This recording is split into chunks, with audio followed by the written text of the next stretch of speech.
I will kick off. Lovely. Right. Oh, lots waiting.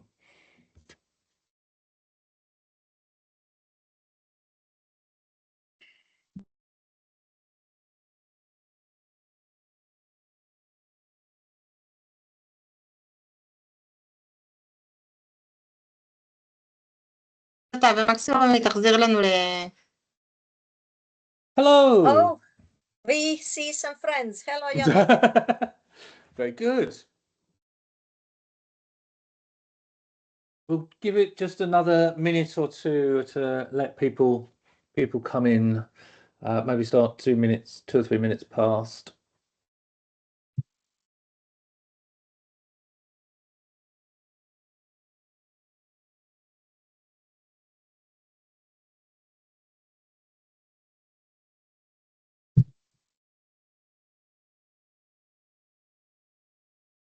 There's 34 so far.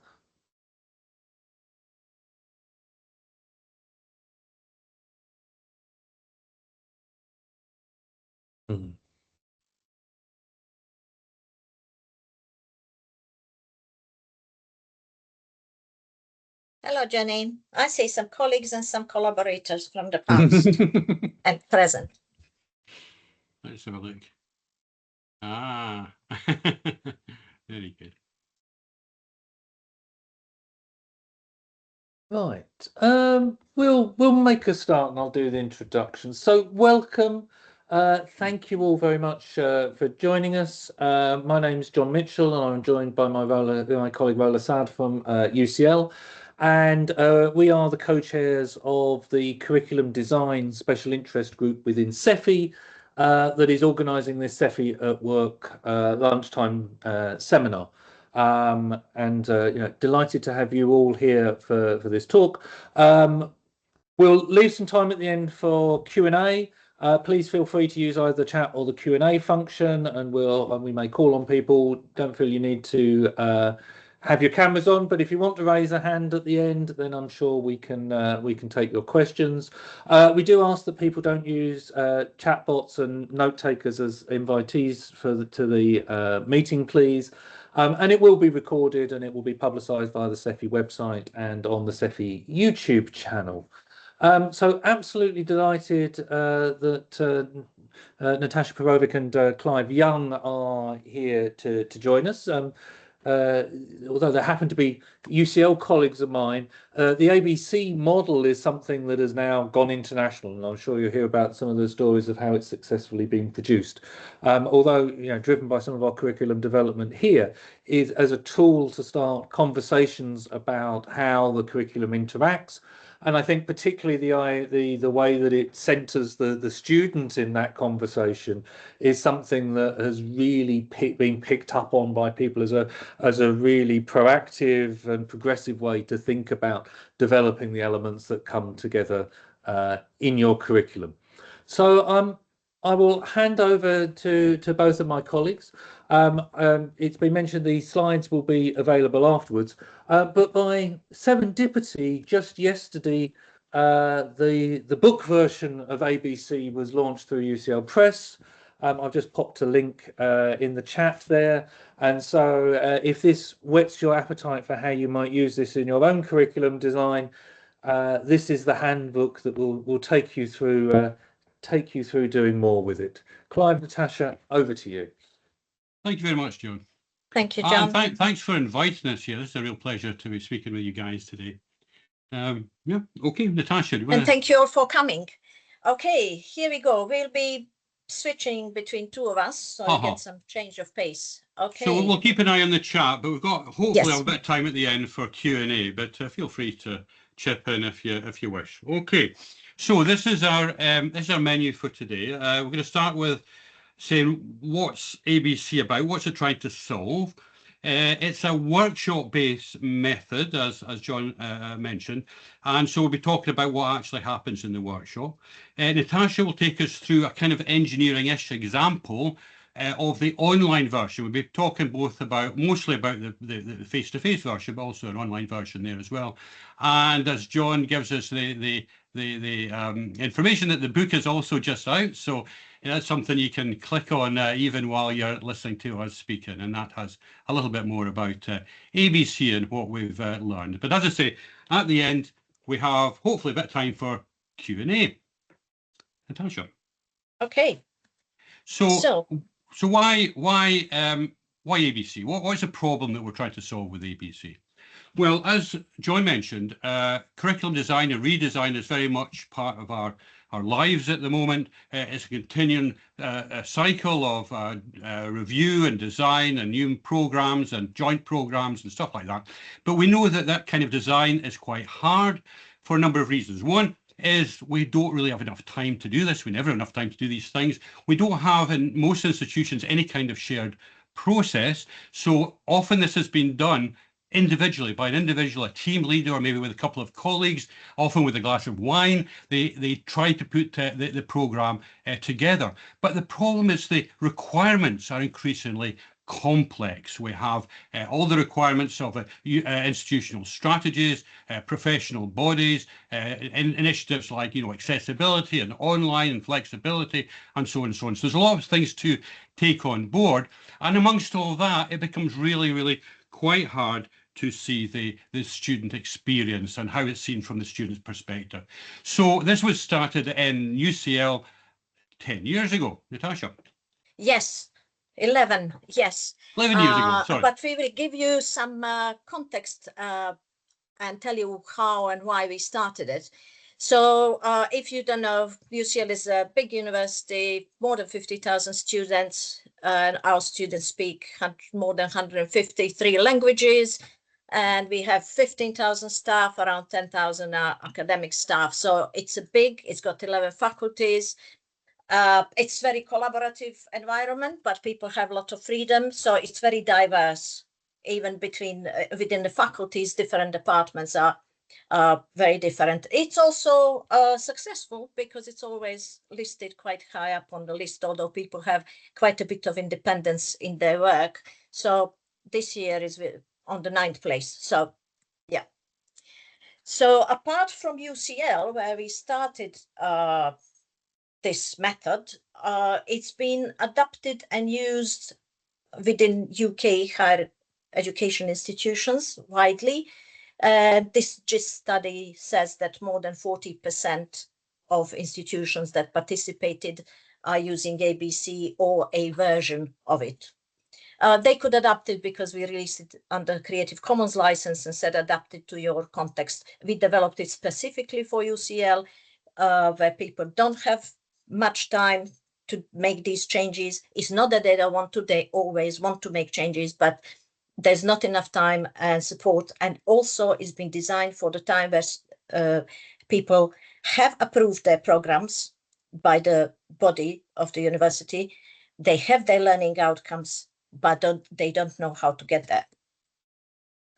So yes, apart from UK institutions, these are the places that we know ABC is being used. There are many more places that we don't know. Every time we Google, we find more. So it seems to be found useful in many countries. Clive? So one of the things we've done over the last 10 years, we had a large Erasmus project. And part of that was to run the method in a number of different universities, a variety of universities, and to evaluate and develop resources from that. The evaluation, we'll talk about some of our outcomes from the evaluation as we go through the presentation, but there's just one down in the bottom corner, which was a bit unexpected from us. It wasn't something we were looking for. And that was the idea that by doing ABC, the teachers involved become more confident teachers. Somehow, well, I'll explain why, but through this process, they become more confident in their teaching methods, and both as individually and as a group. And as I say, this was a bit of a kind of beneficial side effect, but something we're quite proud of. But the main outcome of the project was a load of resources, which you can now go and download if you wish. Nataša, do you want to show those slides? Yes. Yeah, they're all freely available online. So there's some guides and toolkit guides and resources. Everything is downloadable, and therefore people actually did download them and translated them. So we have more than 20 translations done by various communities in the world, and these are the ones that we know about.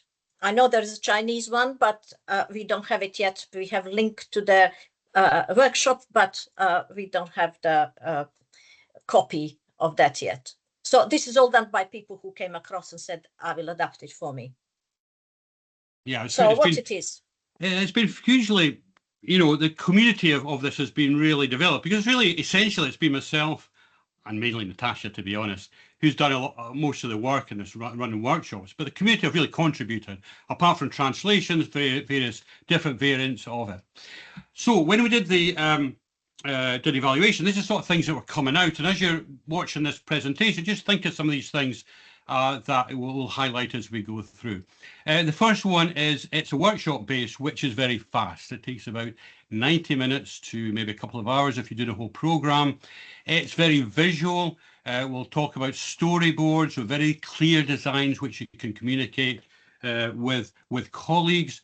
The thing that we're very positive part of it is it's conversational.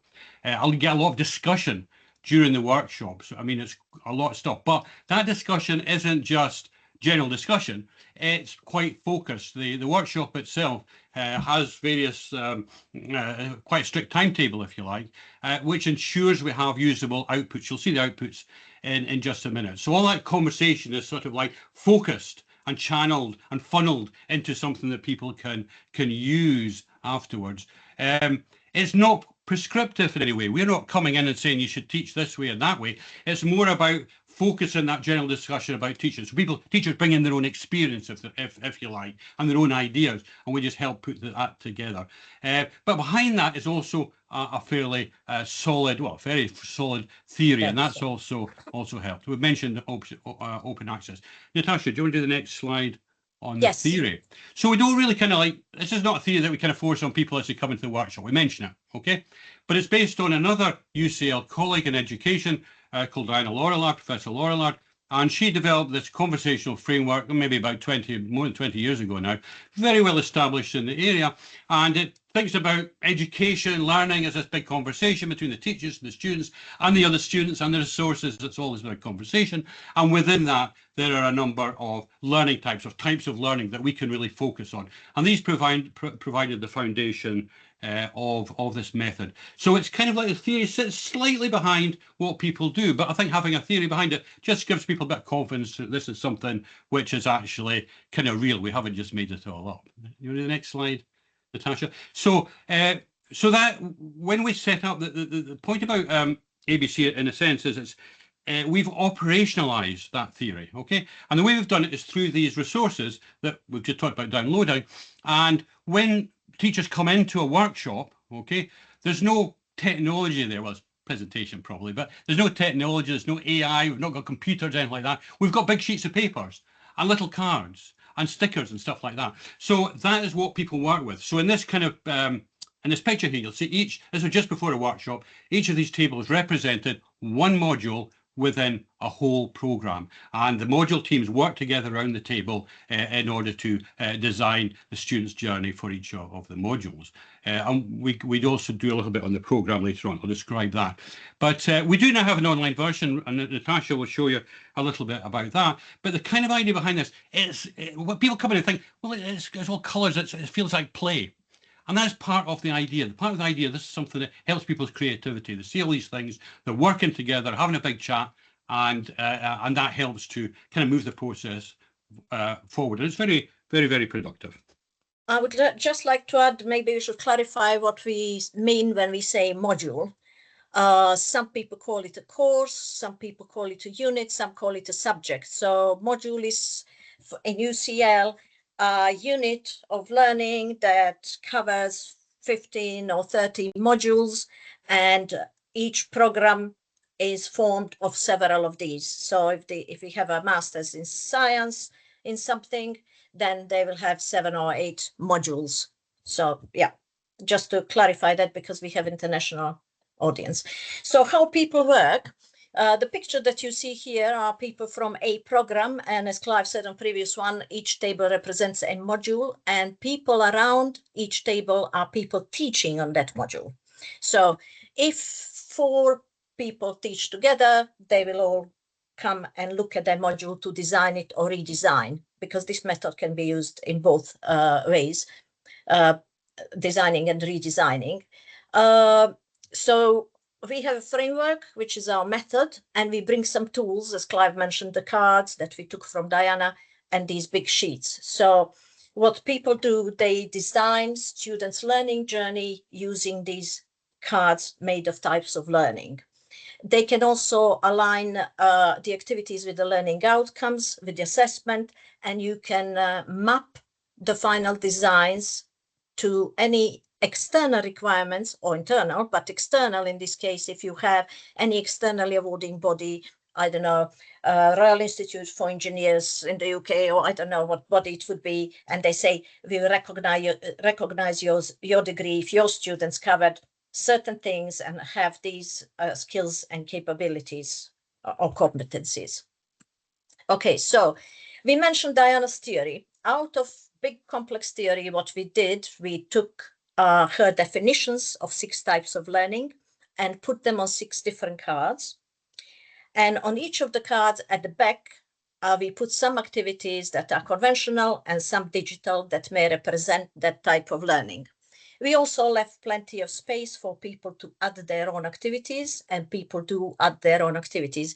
We don't particularly recommend these activities that are at the back. They are just there to prompt you what type of activity may fit in this type of learning, and vice versa. So these are the cards. Clive mentioned that the workshop is usually 90 minutes or 2 hours if it's program. Every single activity is timed in order for people to end up with a learning design. Many conversations start in this workshop, but some of them cannot be sorted in. And if we hear people talking about numbers of students or available rooms, we ask them to map that down. That's not something that we can sort. We'll concentrate on the learning design and the best effort at that. So how we start the workshop, we introduce people to the types of learning, and then first 3 activities are for the teams to sit together and agree what is the essence of their module in a tweet size description, something short. So we start with a bird's view or the essence of it, like what is the essence? So we give them 5 to 7 minutes, they write these, and then they share them in the room. And interestingly, even after this activity, sometimes people learn about each other's module. But for each stage, because people work collaboratively, they have to reach consensus. So first they agree what is the essence, then they look at the cards to familiarize themselves and look at the graph that we have, the spider graph on the right of this sheet, and they decide what type of learning has to happen to these students in order to achieve the learning outcomes. So do they need to do a lot of reading, watching, and listening, which is acquisition? Do they have any collaborative activities? Do they need to discuss? Do they investigate, etc., etc.? There's no right or wrong shape here. We just ask them to reflect on what they think students should be doing to achieve outcomes. You see one of the graphs on the right. And also there is one graph on the bottom, 1 minute. Is it blended? How blended it is? Is it fully face-to-face, fully online, or somewhere in between? Again, no right or wrong. It's for people to reflect. And Clive? Yeah, so one of the, just on the previous one, Nataša mentioned, is to think about what these various learning types mean for your particular discipline or your sub-discipline. You know? What does collaboration mean in this discipline? What does investigation mean? And that again, so we're going through this idea of people clarifying all the way through what they're really talking about, you know, and because we're using this, it's not really jargon. These are just like keywords that people use. It helps to keep the conversation quite focused. So during the workshop, you get this really quite what we call a buzz. And if you go onto our website, you can see some videos of workshops and things like that. You get idea people talking, and but at the end of the day, coming out with an outcome. So when we talk about doing a program level workshop, see, we can do it either as like individual modules or a group of modules. But what we really like is we do the whole program, right? So what happens there is if we work on the 90 minutes, people develop their modules and all that kind of stuff.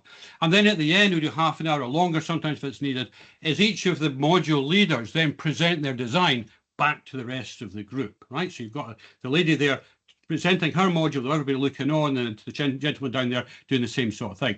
And therefore, for one moment, everyone can see what everyone else in the program's doing. Okay, so you get this overview, and from that, while they're doing that, obviously people are asking questions and looking at things like sequencing across modules or overlap of modules, or a method which is done in this module can be transferred into that module, that sort of thing. It's kind of like opens all that stuff up, and that's something we're particularly happy with because it's very, very difficult to get a module, a program overview which focuses on the students' activities. And of course, at that time, you can talk about assessment and other sorts of things. Back to Nataša. I would just like to add, when people present their modules to the larger groups, they usually have 2 to 3 minutes. And actually, they do manage to present it within this time, because by this point, they're all using the same terminology that we introduced earlier, and they speak the same language. So this helps as well for this reflection on what they've done and they're sharing. Indeed, we talk quite a lot about a common language, and I think this is something we'll come back to in a later slide, but that's an evidence of how that works. People can say, well, if I'm talking about investigation in my module, I know what that means because I've looked at it in my module. Do you know what I mean? So it's quite a useful way of, again, it's just structuring our discussion. Sorry, Nataša, back to you. Yes, so fine. If you look at the top middle picture here, so what we do, they look at these first 3 activities. We leave that sheet aside, essence, shape, and blend. Then they start designing students' learning journey using those cards, and they don't look at the activities too much. They look at the front. So we say, if students need to discuss, put a discussion card. Don't decide now what type of discussion is going to be, because this can change. So they look at the top of the card with the definition, as you see top middle picture here. Once the team are happy with their design, they flip the cards over. We have some blue tack. They stick them to this big sheet, and they select the activities or write their own activities the students will be doing. And also, when they finish that, we have some stars, which are silver and gold. Silver is for formative assessment, any learning activity where students receive feedback. And the gold star is for any learning activity where students are marked, and this contributes to the final mark. So that is summative. So then they identify by these stickers all the activities that are being assessed. So they end up with something like this. All these maps of students' learning journey are different. Some of them are like circles, some of them are vertical, some of them are, they are all different. Maybe you can see some stars shining here. So they end up with something like this before they present it back to the group. What we mentioned earlier is that people can look into specific components of this. Once you have these students' learning journeys mapped and all activities identified, then you can look specifically into assessment and feedback. And it's very easy to look at it. We had people come to the workshop, and with these stars, stickers, few people said, oh, if it's too blingy, we are over-assessing. Are we over-assessing? Are there enough is there enough formative assessment before summative assessment in this module, or do we have too much? So it's really easy. It gets off the page for you. You can specifically look, these are additional 15, 20 minutes things if you wanted to address anything. Program outcomes, and you can say, by doing these activities, you can put blue sticker as we had here and say, this is learning outcome 1, learning outcome 3, and so on. Professional body requirements as well. There is competency 1, 2, 3. I don't know if you can read here, but this particular one has 0-1 microbiology, 0-3 something else, and 0-4 clinical practice. They identify all the activities there. And you also, if you are doing any analytics, you can identify points where you are doing that. Various details. This is not a typical one, but this can be added on if people want to make some change across the program or map to anything. And also we used to do it, that's why we have blue stickers when we had connected curriculum as education initiative at UCL, and people had to map their programs to show how their programs are aligned with this institutional strategy. So it had blue logo, it had 6 dimensions. Therefore, we had the same color stickers, and people would put which dimension this particular activity aligns to, but we use it for all sorts of other things too. Just one thing, I'm just going to butt in just a little bit. It's about learning outcomes. People often ask about that. We kind of assume, right, that when people come into the workshop, the learning outcomes have been developed. Now, sometimes we have an extended workshop where they do a little bit of that, but we actually prefer to do that as a separate workshop. UCL has a separate workshop about developing learning outcomes, because that's often quite a tricky thing as well. Again, maybe over a multidisciplinary program, it's quite difficult to do. So rather than spend time in the workshop doing that, we have that as a separate thing. And maybe a subgroup of the program come and do that sort of thing. So when people come to the workshop, often they have that, or they have the laptop open or a printed version open. So when they're doing the design, they're always got in one eye on the learning outcomes, so that we don't drift too far from what we're intending to do as a program. And we'll come back to that, I think, in the next slide, actually, Nataša. Yeah. And just to say, some institutions actually adapted it, and they added extra hour or 2 for learning outcomes, and for EU Plus, for example, for several European universities, they changed the framework a little bit. Why we tend not to add too much, I'll maybe talk about that later, is you kind of, it's quite emotionally intensive workshop. You know, it needs a lot of energy and focus. So if you go on below, I mean, we know this, if you go beyond maybe 2 hours is max, people get exhausted. So if you spend an hour doing learning outcomes before the workshop, people are exhausted before they start. So we try to like work within people's capabilities and capacities, really, basically. So that's why we do that. That's why learning outcomes is a separate thing. But often as I say, the documentation, our university, the documentation's already been done. We know what we're trying to do with the program. It's just how are we actually going to design it in terms of the student's experience. Nataša, sorry. Yes, I just wanted not to forget this. That's why I had my hand up. At UCL, you cannot get people. We could keep people busy for 2 days, but at UCL, we cannot get people for 2 days. This is why original this workshop was 90 minutes, like expanded lunch hour. And if they have time, they stay too, and we organize for the whole workshop. We know how busy our lecturers are. Anyway, so they design the journey, they share it, and before they share it, they go back to this graph and they redraw the shape. Now looking at their design, they draw the shape again using blue color this time, blue color pen, if anything has changed. Again, there is no right or wrong in these shapes. However, if you are having a program and you are promising your students that there will be a lot of collaborative work and practical work, you can easily spot if that is not the case, which means you may have to have some conversation about it, or you will have to change description about that program. Or you might identify that you really want to do collaboration, but you have no resources. So you might change things. So there's always change between the two. Rarely there isn't. Again, no right or wrong. Okay, the next slide is, yes. And the last thing is action plan. They sit down, write down who's gonna do what next. That's 5 minutes. Normally the team leader, the module leader or program leader is responsible for that. So you've got a kind of whole collaborative bit, but at the end of the day, things have still got to be done. So we sort of say to usually it's a program lead who introduces the workshop, if you like, and tells them what they have to do. And they are the ones that go away and do this action plan. Or maybe devolve it to the module leaders, whatever it is, but somebody, there's got to be some kind of that type of documentation at the end. Otherwise, it's just a workshop in the air. So we try to turn this into something which is an action plan that people will follow. And people actually go with these designs, and we had people come year after year to change their designs and so on. Some kept them as posters in their offices.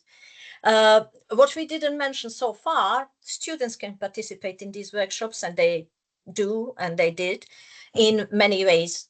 First on the left here is actually they designed their own module. Actually, many cohorts of them, this lecturer, who used to be director of Arena for a while, would always invite me when they had a first session, new cohort. They would design 8 weeks of teaching and their assessment, and they would follow it up. They presented us at the conference. The students on the top right, they were designing some teaching over radio for children in Nepal. And the bottom right were teaching assistants designing what happened to them at the end of the course, at the end of the module, designing their learning journey. So reviewing. So they can be used in many ways, and they find it useful. We had, I won't go into details, but they can come to align with particular thing. We had some aligning, we had student rep from MBBS and having from medical sciences, aligning somebody's master's to be interested for students who come as medical doctors. Clive? Yeah, so as you've probably gathered so far, the kind of apparent simplicity of this method means that it makes it easy to work. Students understand this as well as our academic colleagues. There's no problem there. And it also works, particularly, quite proud of this part of it as well. It works for like cross-disciplinary or cross-institutional design. Many of our engineering programs and other programs have to work with either other institutions or other parts of the university. And of course, these other disciplines have different teaching cultures. These things have different meanings, if you like, and different assumptions about what learning means in there. So using the method, and as we said before, this idea of looking at the various learning types and saying, what does this mean in my subject? With a kind of common vocabulary, we can help to align activities and assessment between two or sometimes more more subjects. And you kind of, that's a bit of an odd bullet point there, but what we're trying to say is that the student experience becomes less fragmented.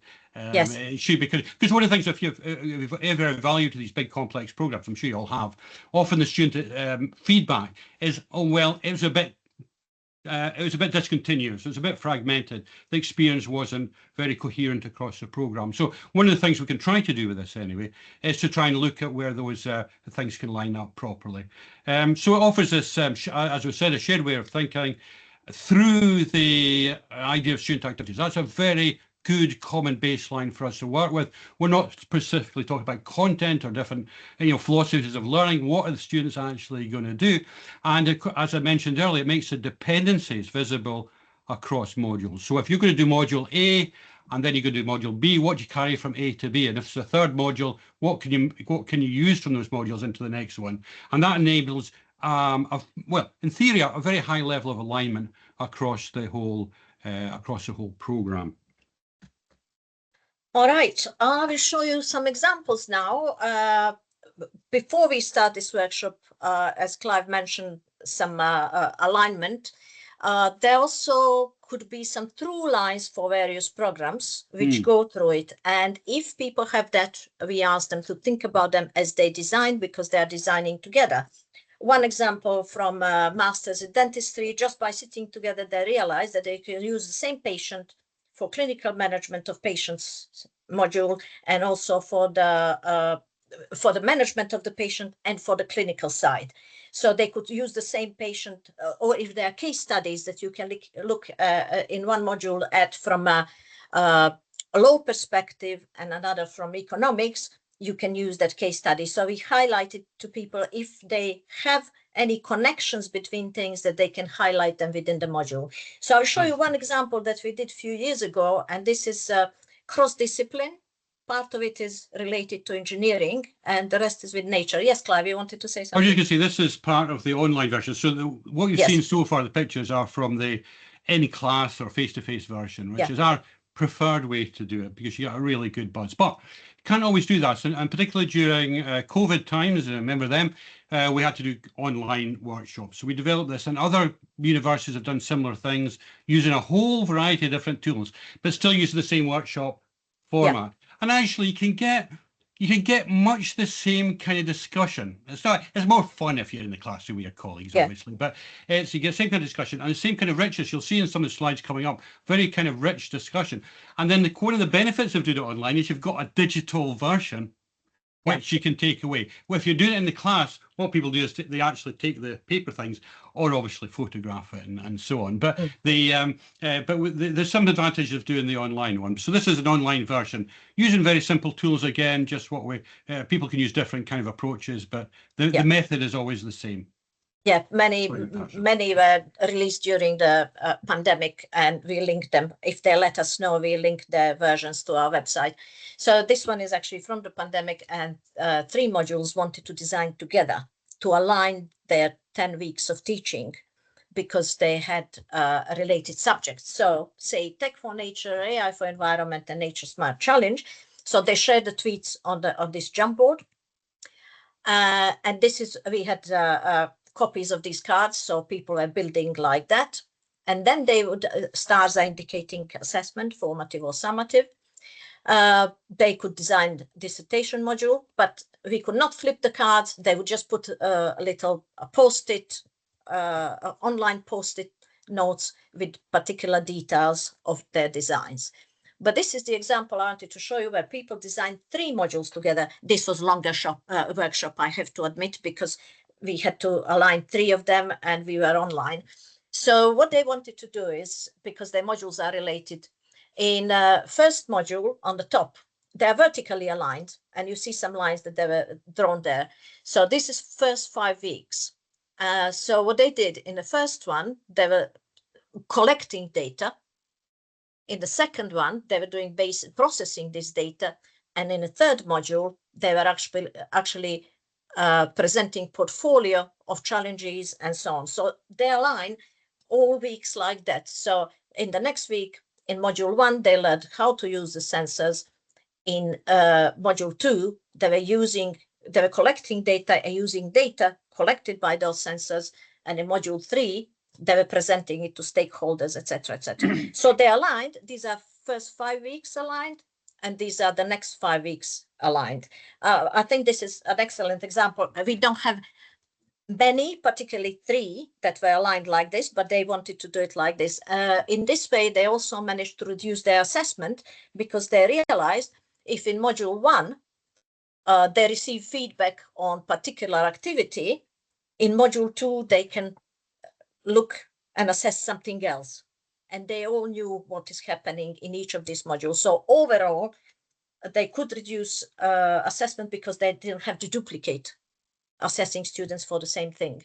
So this is a really nice example, and maybe related to teaching in engineering. So this is why I wanted to show you that. And I mentioned that case study for doctors. And if there are any other connections, you can do that. Okay, outcomes. Oh, Clive? Well, that was still you, Natasha. Is it me? Oh, sorry. Okay. Outcomes from this particular module. I'm fine. Okay, Natasha, what happened then? They went through that process. What did they come out with at the end? What did they feel they'd come out with at the end, let's say? Yeah, so they end up with week-by-week sequences, and they can then think about how we want to organize this group of activities and discuss it with the group, like, oh, but we have 300 students. We want to do problem-based learning, but how will we sort it out, and so on. So it identifies the issues, if they have them as well, and what they need to look at further. Or if they want to look into assessment or and how it is aligned. And if they identify where they need help, they can contact our colleagues from Arena, who can go and talk to them. Some of them are present here, who can go and talk to them in more detail about that particular part of the curriculum. And we mentioned earlier coherence across the modules, and actually it makes it nicer for students, more relevant to the real life, and also replicates quite well what's going to happen to them when they start having a job in that field. Excellent. So where have we got to? I mean, just on that last point, I mean, you can see the kind of complexity of the discussion that can happen, even in a few hours, right? So 90 minutes, 2 hours. I think that one was a little bit longer, actually. But that's up to them. It's up to the, what we say, it's up to the group. So if they want to go a bit longer and they have the energy, they're not drained, they can go on a little bit further. But you can get really, really very rich pictures from from both online and the face-to-face version. So this is what we've done so far. We've looked at the problems, the workshop, the engineering example. We're just going to talk just a few minutes. I'm just conscious of time. I want to give you guys plenty of time for Q&A. Yeah, okay. So I'm just going to talk very, very briefly about the book. You can download the book, so you can read it yourself. But I'll just give you a few heads up on some things you might want to look out for. So, so first one is, do you want to go back to the sorry. Natasha? Okay, so the first thing is we never designed this. So why we did the book was we'd run this for 10 years. We knew there was lots of really interesting stories that people were doing, and we wanted to kind of bring them back together. And this is really only a fraction of what people have been doing with ABC. These were mostly the people we'd worked with in the European project or other colleagues that we knew well. So there's lots more stuff out there. But anyway, so remember, this started out as something quite small. This wasn't a grand framework. It just was designed to solve a practical problem, and it would fit within the academic way of working. Next one, Natasha. Yeah. So, so what people fed back was more or less what we've said here. It's about the simplicity and speed, about the structure and the pedagogy. These are the sort of things that people came back to us through the book, saying this was the important parts of it. Okay, we'll keep going. Yeah. The openness is really, really important. I think Natasha we'll put the links up somewhere anyway. But the idea that people can take so when we say the resources are in PowerPoint or some Word or something like that kind of format, yeah. So you can go this afternoon, and download those and have a look at them, and then they're all editable. So you can look at them and say, this is how people can translate them into 20 plus languages. But people also adapt the cards. We showed the cards with the activities on it. People add their own activities. Or if you've got a restricted tool set that you want to use in your institution, you can add that. Maybe you're using a specific form of virtual learning environment or MLS or whatever. And you can also play around with that a little bit so it can be localized in your own context. We're not saying this is the UCL way to do it. That's not what we're trying to say here. We're saying this is a method which works. You adapt it to your commonality. But when it says it becomes a common design language, there's something even more to that. What people have tended to do is keep to the same core principles and the same core learning types, okay, the cards and all that kind of stuff. And that means that we can then cooperate across different projects, the European projects particularly, using the same methods. And you can see, well, this works for me, in Belgium, and this works for me in Finland. You can see how, because you're using the same language, you can see how things can be changed and adapted. Next one, Natasha. Oh yeah, we had ophthalmologist in Milano in hospital 1 week, and we had our ophthalmologist in Mortfield the other week doing the same way, using the same thing. Yeah, that is something we'd love to do. We'd love to do that with you guys, where you've got these sort of different like engineers or particular types of engineers, civil engineers or whatever, in one institution and another one, to use these methods to compare and contrast your teaching. I think that would be really, really interesting. I mean, that's almost a piece of research in itself. Anyway, not talking about it. But but the important thing is this practicality. We get people talking about pedagogy, which is sometimes a subject people are not always comfortable talking about in the nice practical way. There's no threat there. It's very simple to use. The student journey is always foregrounded, which is quite is the main thing. We've got alignment. Confidence in teaching teams. So I mentioned that before. I think maybe the next one. Yeah. In the evaluation. That one? Maybe it's not that one. The point about this is people can, when they're talking about the pedagogy, you're expressing what you're doing with the students. And this is something that people don't often get a chance to do that. So you're kind of validating it with your colleagues and with a bigger group. And where you've got a kind of a way of teaching, you're kind of, Natasha used the word consensus, you're thinking as a group. Not groupthink exactly, but you're thinking as a group to decide on a way forward. And I think that gives people, I think that does give people a lot of confidence in their teaching methods and approaches. And of course, it's a group thing. Then it can be, in a group way, can be analysed later on if you wish. So it's the individual as part of this larger group. So, but the point here, really, maybe some for you guys here today, is this idea of program level thinking. I think that's very, very important as our programs become complex. Our institutional strategies always become more complex. We can link them in. It does work as professional development. We don't market it, I'm not sure that's the right word, as professional development. In some institutions, professional development doesn't have a terrifically great reputation. So we just use it as a practical method. This is something you can use to take you from A to B in quite a fun way, sort of thing. Yes. But there's professional development. Yeah. Professional development is going on. And actually from that, people can recognise gaps that they maybe need to develop a little bit further, maybe around assessment methods or something along those lines. And the last one there is about the continual improvement. So you've got the idea of you can revisit this. It's not just like one-off. Here's a workshop. Goodbye. This is a workshop. You can build into your processes and review processes. Yeah. But you can use it as one of the case studies if you're applying for Fellowship of Higher Education Academy, because we mapped it to UK PSF. Yeah, if you've got professional development framework, you can use this as because it's a structured method and So if you, go on, Nataša, you do it. Yeah. Okay. If you are taking this method, keep it simple, start small, try with few friends, then start wider, get feedback and then change it. Localize if you need to, don't make it too complicated, people will run away. And please contact us, feel free to contact us. We have so many examples and experience with this that we can help you adapt it if you want to. Yeah, book again, that's it.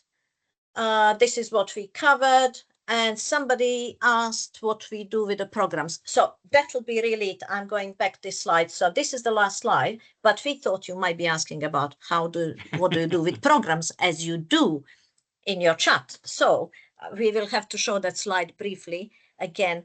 Yeah, thank you. So that's the presentation, but there are some questions in the chat. Who's going to read them? Thank you. So John, do you want to? Yeah, I certainly can do it. And I think, as you say, it is about, there's a question here about, so Brian Frank, I believe a colleague from Queens in Canada, program level design and how decision making before you go into the individual units. Yes. So this is our process at UCL. It took us 10 years to align it. We worked from the beginning of ABC because our arena colleagues had different workshops for program level. Like, you are a new program director, you need to start program, you don't know where to start. Now we aligned these workshops, and this is our provision. We call them pedagogic interventions. Each of them is between 1.5 hours to 3 hours, as long as you want, really, but we know we can't get people much longer. So between 1.5 to 2 hours, roughly. So these are the workshops that people can take in the program development path or review. So there is a generic introduction to program design and review, mostly for program leads or future program leads. PDU here means program development unit, is where I work. So before we start any of these workshops, we meet with the team to see at what stage of development they are, and then we can provide advice for what workshop they need to take. So they need to go through a finance case, one that is approved by university. We can offer them program design workshop 1. This is the place where program level themes and program level outcomes are agreed with the program lead and few colleagues who are present at that stage of the program. So we don't necessarily have the whole teaching team at these earlier at that point. No, because remember the problem is always one of time and getting people into a room together. So we tend to get the ABC type stuff later on when quite a lot of this preliminary work is done. But we're still working with the team at an early stage to make sure everything is quite nicely lined up. All the paperwork is done, if you like. So depending where they are, we offer them particular workshop. Some of them help them with their documentation, but all of them are really useful pedagogically.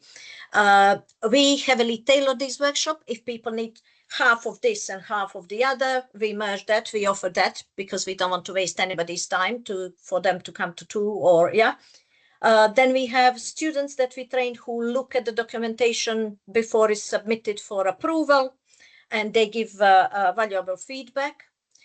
Once program goes for approval, it can be sent back and say, you need to fix your learning outcomes. We'll provide that workshop, or it will go through. Okay, now they have their learning outcomes. Program is approved. ABC is next. Now they need to design the modules. So this is where it fits at UCL now. And we have some assessment mapping if people want to do. Yeah. So remember, this has been 10 years in the development. Yes. So when you come and download the material and you want to use ABC, you don't have to have all this infrastructure in beforehand.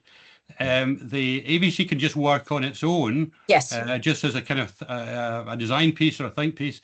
But what we were keen to do was to make sure it was ingrained in the institutional processes, particularly around programme approval, because that's where, you know, these are the kind of key points in the lifestyle, the life of a program, life cycle, that's one, of a program.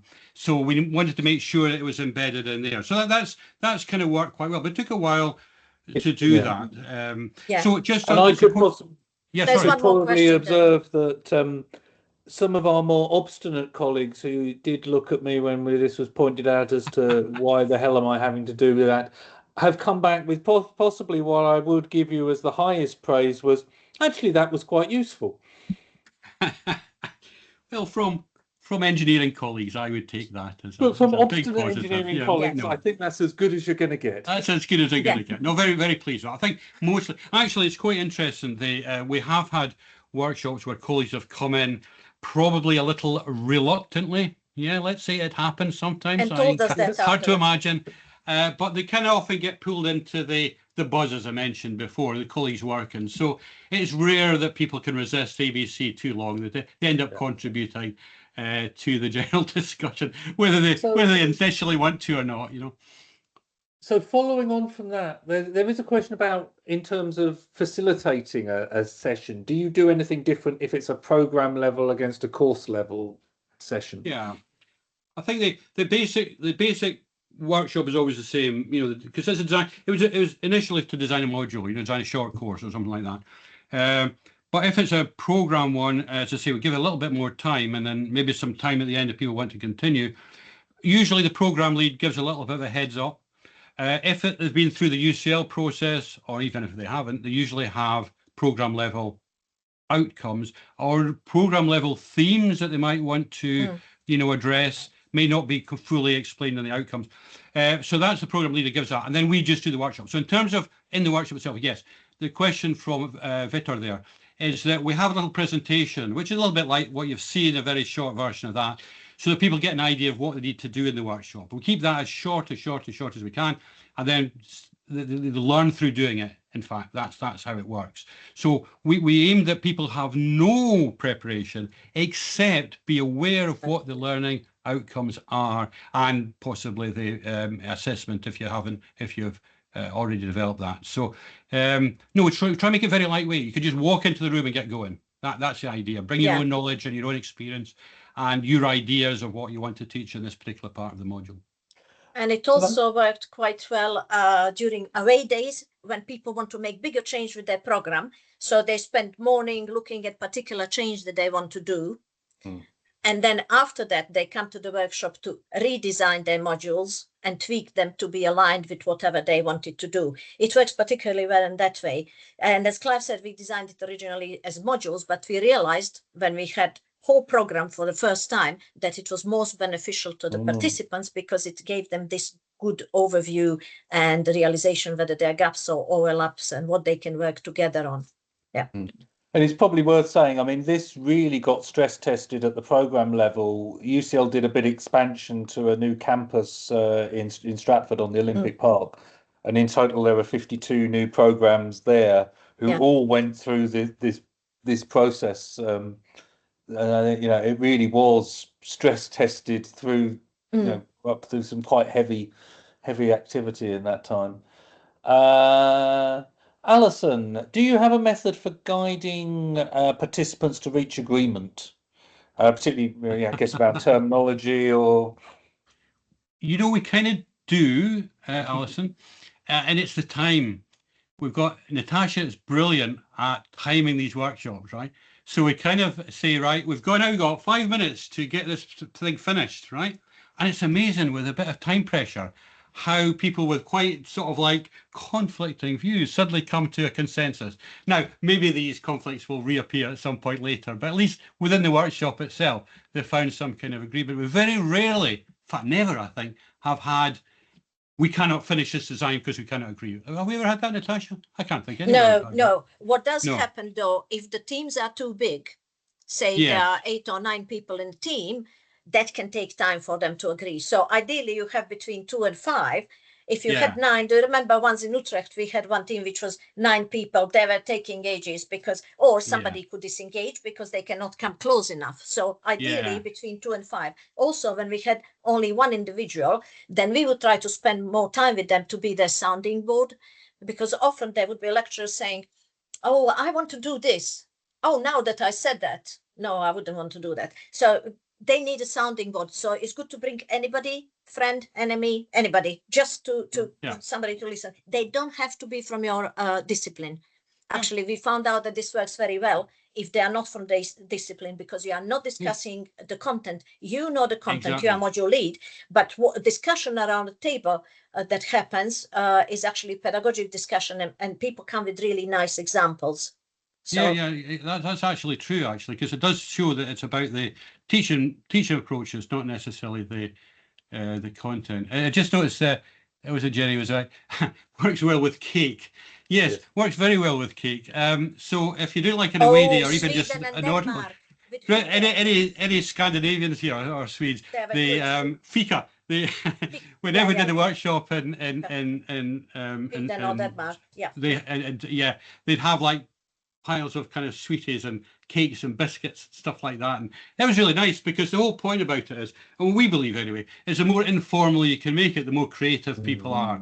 You know, sometimes you can't make it too informal, you know, you've got things to do, timetables and so on. But if you can do that, you can, it just makes it much more fun to do. And I think that also addresses the other question earlier, is when people are kind of in a good mood, they will become more accommodating, and you don't get too many people standing and saying, I shall not go no further. Once you've had some coffee and cake, you tend to be a bit more amenable to new ideas, perhaps.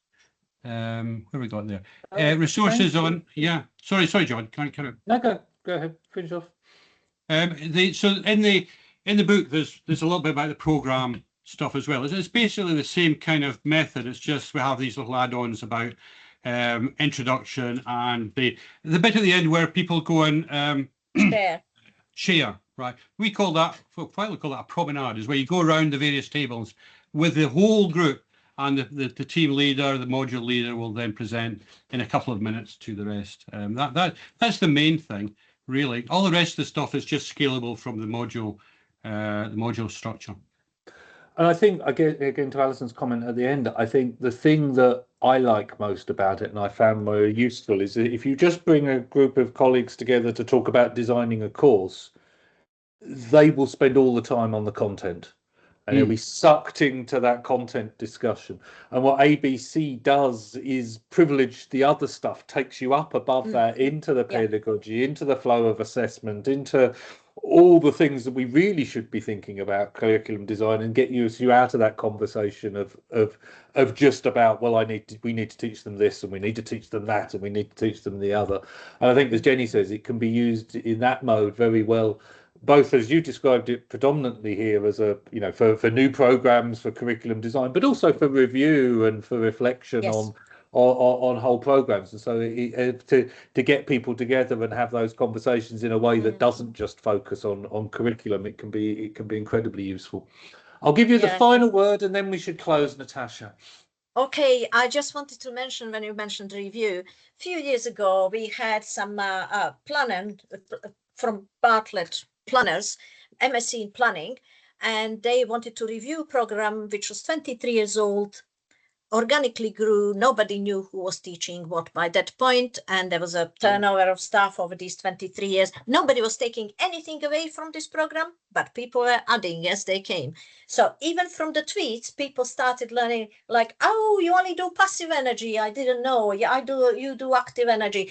They went for almost 3 hours, and we were kicked out of the room because they found it so engaging, and they learned so much about their program, and it was a revelation. And they said best 3 hours spent, because now they knew where their program is standing and what should be changed and what they want to change. So that was an extraordinary workshop. They're actually the people came in to chase us out of the room, and they were still talking as we shoved them into the corridor. So it's quite engaging at times. So really, the proof is in the pudding, folks. You can listen to us talking, but the way to do it is go and look at the book, have a look at the downloadable materials, have a look at them themselves, see if you can try it out. Try it out with a group of friends and see if it works. And if it works for you, then you can think about, you know, expanding it and using it yourself. But because the more you do it, folks, the more confidence you have in it's going to work. You know, and that's important. If you're going to be a facilitator in a workshop, you have to be fairly confident it's going to work. I mean, we're confident. You can tell myself and Nataša, because we've done this hundreds of times with thousands of people. But if you're just starting, try it out with some colleagues, some friendly colleagues, and I'll build it up from there. Lovely. Thank you both very much, and thank you to all our participants and for all the questions. I think, as you can tell, this is something that Nataša and Clive have put a huge amount of effort into, but also are incredibly passionate about. So please do take their offer to contact them at face value. They would love. I know from experience they would love to talk to you far more about this. And as well, I think a thank you from the community for making all this open access and Creative Commons, that all the materials are out there, all the guides, and now the book. This is, I think, a wonderful resource for the community, and I know, you know, certainly the engineering community, predominantly represented here, have in many areas have picked up on this. So, you know, thank you for doing that for the community. Yeah, I'm sure it is very much appreciated. So thank you all very much. You'll get an email with some details about how to find the video and the resources afterwards and other events that are coming. But thank you for supporting the SEFI at Work, and a round of applause for Nataša and Clive, and enjoy the rest of your day. Thank you. Thank you very much. Bye. Bye. Okay. Wonderful. Thank you both.